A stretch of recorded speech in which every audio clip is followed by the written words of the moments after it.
In a once remote sector of southwest Nevada, on the border of California's Death Valley, stands a sentinel, the concrete ruins of a town that was built to outdo Chicago. Rhyolite is 35 miles from the Furnace Creek Visitor Center on the way to Beatty, Nevada.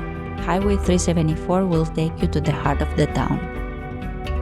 Rhyolite's days of glory dawned with the gold strike in 1905. Citizens of the era predicted that the town would be the great metropolis of the Southwest, or the Chicago of the West, as buildings of concrete, brick, and stone went up instead of familiar mining town shanties.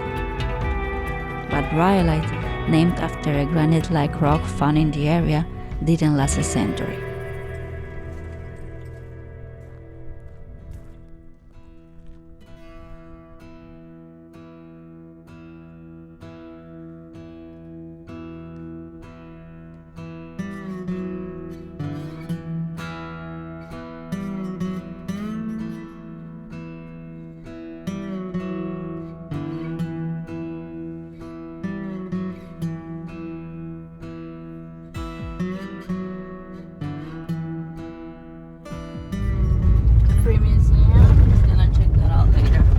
Shorty Harris and Eddie Cross were the first to strike gold in the Bullfrog district and named their mine Bullfrog due to the green color of the ore.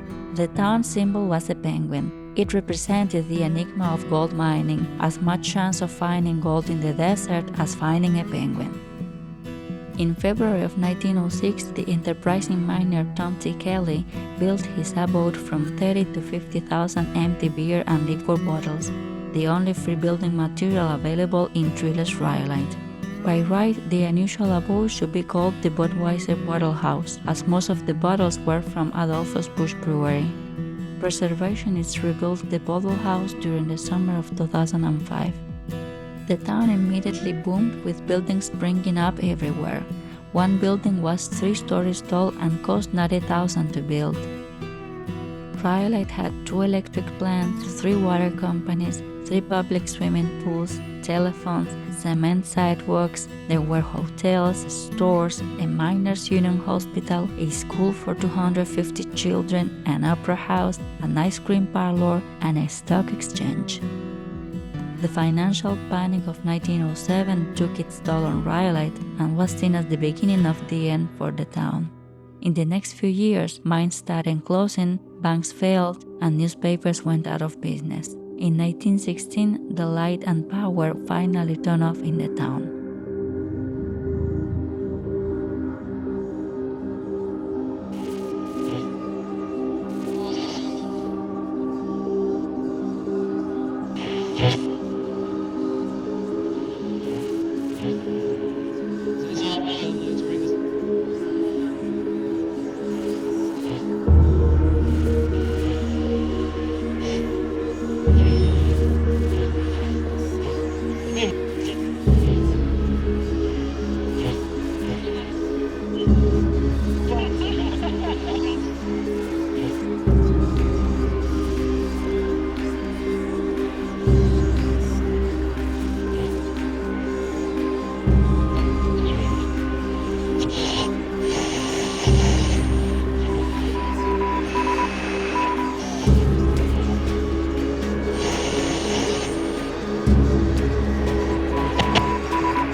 What just happened? The wind is blowing crazy. Vlad was just flying the drone. He was on the sport mode and he couldn't land. So we lost how many propellers? Two for sure. Yeah. It crashed, so thankfully we have a couple of propellers to replace. You better don't land it on sport mode.